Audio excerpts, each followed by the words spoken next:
Magandang araw sa inyo lahat. Kami ay ang pangkat ito at tatalakayin namin ay patungkol sa tekstong persuasive.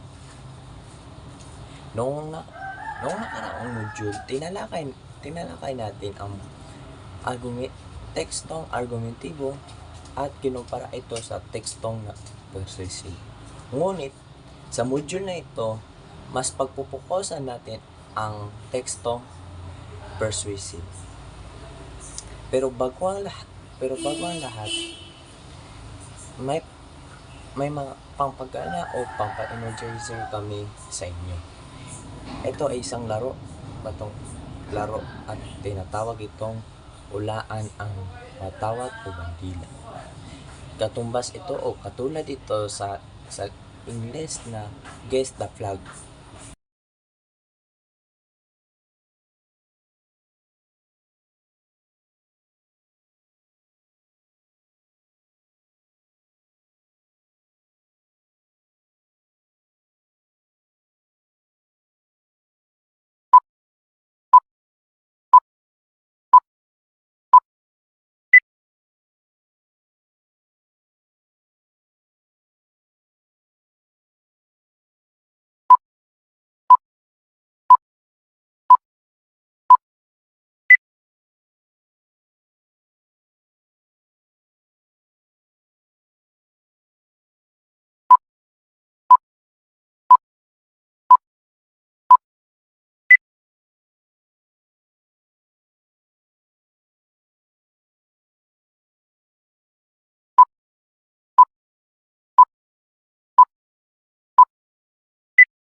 Layunin. Nawa ng mga estudyante ang pangunahing layunin ng sektor o presentibo na maghihikayat ng magumbisin ng mga sa upang matanggapin at maunawa ang nanulat ng ikalawa. Natuhanan ng mga estudyante na ng paraan kung paghihikayat ayon sa kay Aristotle, kreatividad, gustos, emosyon at logos. Hulikan at kanina mga ipapakita ang aplikasyon nito sa iba't ibang sitwasyon. Katatlo, nakikilala ang mga estudyante sa pitong pangumbinsi sa programang device tulad ng link column, bulleting, test, at ang pangwang nanawaan nila ang epekto ng mga ito kung papasa ng mabasa o pakinig. Ika-apat, babasahin ng mga estudyante ang partikular na pagsusulit sa mga informasyon o datos at dokumento ng mga sektong sinabihan upang matukoy kung ito ay mga realidad at makatotohanan. Ikalima, ipapakita ng estudyante kanilang kakayahan sa paggamit ng tamang datos at informasyon upang magaan ng epektong tekstong sensitibo na maaaring gamitin sa panaliksik at iba pang yung layunin. Sektong preventibo. Ang layunin ng sektong presentibo ay paghihikayat o pag-umbinsin ng mga mambasa tanggapin ang posisyon o pananaw ng pagnunulat sa pamamagitan ng ganitong uri ng sektor. Nais na nunulat ng baguhin ang takbo ng mga isip ng mga mababasa at paniniwala ng mga kanyang pananaw sa mga ang siya tama. Upang dito, layunin ng ito nitong mahikayat ang mga mababasa sa sumusuporta sa ideya o posisyon. Naniniwala na may akda na paggamit ng kanyang pagsurit na opinyon. Naniniwala at mga datos na naniniwala na may nilalahan ng sekto. Karaniwang gamit ang matataas data sa programa o direksyon o pagre-record para sa organisasyon. May tatlong paraan ang panghikayat ayon kay Aristotle. Ang tatlo nito ay una, ethos, pangalawa, pathos, pangatlo, logos. Ang ethos ay ang kredibilidad. Ito ang gumagamay sa mga karanasan ng mga manunulat. Yan ang halimbawa. Ang pathos naman ay ito ay emosyon. Gumagamit ito ng mga emosyon ng ginagamit ang emosyon ng manunulat. Ang pangatlo naman ay ang logos. Ito ay logical. Ito ang paggamit ng mga impormasyon o datos. At dapat dito ay iwasan ang pag-atake sa personalidad. Ang dapat tandaan ay iangkop ang uri ng panghihikayat sa uri ng mambabasa. Pagpupusan muna natin ang ethos.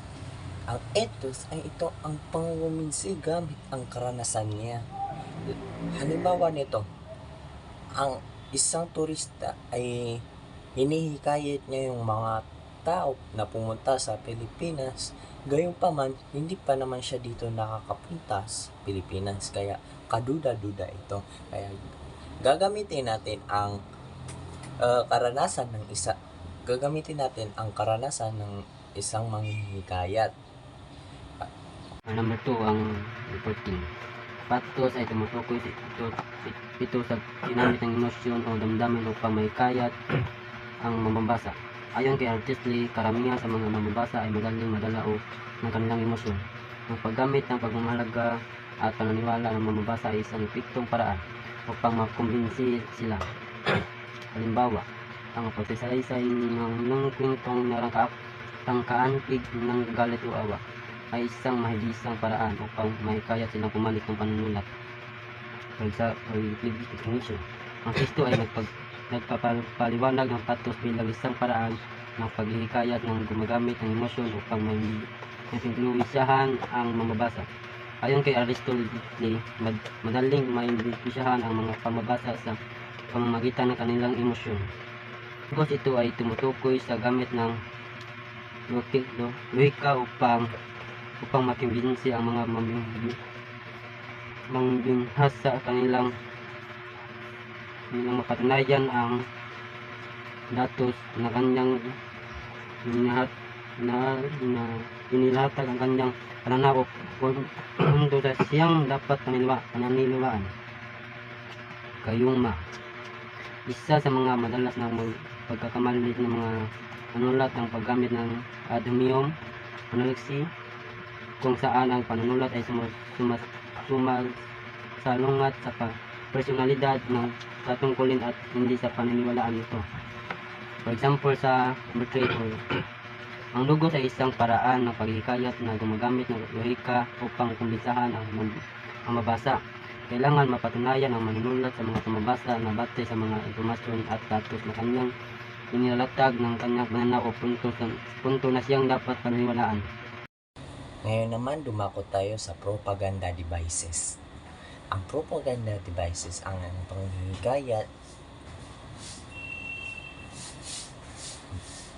panghihikayat, sa isang bumili ng isang produkto o iboto ang isang kandidato ay isang base na dapat masusing pinag-isipan kung mapapansin o mga patalasta sa telebisyon, sa mga dyaryo, magazine,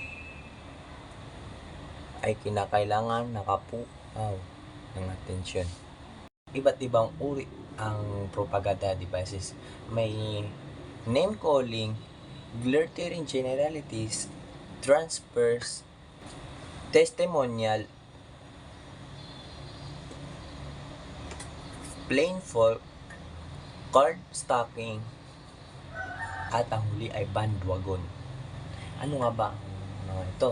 Ang name calling ay ito ang pagbibigay ng hindi magandang imahe sa kakumpetensya, katulad ng kakumpetensya mo sa politiko o sa negosyo. Katulad, halimbawa, sasabihin mo sa mga madla o maraming tao na huwag gamitin ang sabon na ito dahil ang sabon na ito ay nakakasira ng balat. Ito ay isang halimbawa ng name calling. Ang glittering generalities naman ay nagbibigay ng maganda at nakasilaw na pahayag. Halimbawa natin sa glittering generalities ay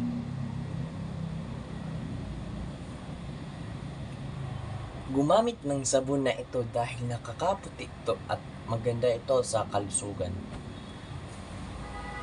Yan ang halimbawa ng glittering generalities. Ang pangatlo ay transfer. Ang paggamit ng isang sikat na personalidad upang malipat sa isang produkto o taong kasikatan.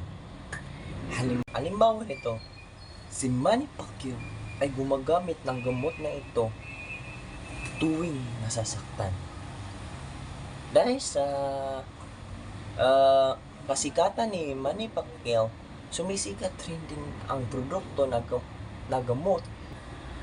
Ang testimonial, ito ang testimonial. Kapag ang isang sikat na personalidad ay tuwirang nag-endorse ng isang tao o produkto. Kapag ang sikat na tao, halimbawa nito ay mga influencer, kapag mga sikat ay nag-endorse o nag-advertisement sila ng isang produkto, ito ay tinatawag na testimonial. Ang plain fact naman ay ang isang kumpanya ay ginagamit ang sikat na tao na bilang ordinaryong tao na nag-endorso ng produkto. Ang card stacking naman ay sinasabi lang ang magagandang tagline ng produkto, ngunit hindi sinasabi ang mga hindi magagandang tagline nito, katulad na etong sabon na to ay nakakaputi sa katawan, ngunit hindi nila sinabi na ang sabon na yun ay masama sa kalusugan ng tao. Ito naman ay panghihikayat kung saan inihimok ang lahat na gamitin ng isang produkto o sumali sa isang pangkat dahil ang lahat ay sumali na. Halimbawa, ang buong bayan ay nag-iimbisi. Kaya magpadala na. Yan ang halimbawa ng banwagan. Maraming salamat at magandang araw sa inyo lahat. Pero bago natin tapusin ito, may mga konting katanungan kami sa inyo na maaari niyong sagutan sa 1/2 lengthwise. Thank you.